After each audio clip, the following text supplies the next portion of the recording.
गांव में एक पुराना हवेली थी जो हमेशा से ही डरावनी मानी जाती थी। लोग कहते थे कि वहां रात के समय अजीब अजीब आवाजें आती थीं। एक रात गांव के 3 दोस्तों राज, मोहन और साक्षी ने तय किया कि वे उस हवेली में रात बिताएंगे।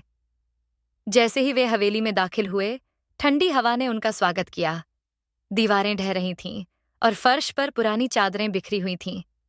मोहन ने हंसते हुए कहा, क्या सिर्फ यही डराने वाली जगह है? लेकिन साक्षी को अजीब सा डर लगने लगा। रात गहराने लगी और दोस्तों ने एक कोने में आग जलाकर बैठने का फैसला किया। तभी अचानक एक डरावनी चीख सुनाई दी। सभी दोस्त चौंक गए। यह क्या था? राज ने पूछा। शायद ये बस हमारी कल्पना है, मोहन ने कहा। लेकिन जैसे जैसे रात बढ़ी, अजीब घटनाएं होने लगीं। दीवारों पर खौफनाक छायाएं डोलने लगीं और अचानक एक पुरानी तस्वीर गिरी।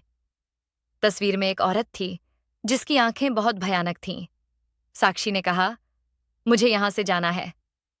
लेकिन दरवाजे अचानक बंद हो गए। तीनों ने कोशिश की लेकिन दरवाजे नहीं खुले। तभी उन्होंने देखा कि वह औरत की छाया उनके चारों ओर घेरने लगी। हम यहां नहीं रह सकते, राज चिल्लाया। लेकिन अब बहुत देर हो चुकी थी। छाया ने धीरे धीरे उनकी ओर बढ़ना शुरू किया। साक्षी ने एक लंबी चीख मारी और उसके बाद सब कुछ खत्म हो गया। अगले दिन गांव वाले जब हवेली के पास गए तो वहां कोई नहीं मिला। बस वही पुरानी तस्वीर, अब और भी भयानक लग रही थी। गांव के लोग कहते हैं कि अगर कोई उस हवेली के पास जाता है तो उसे वहीं चीखें सुनाई देती हैं और उस रात का खौफ अब भी हवेली में बसा हुआ है।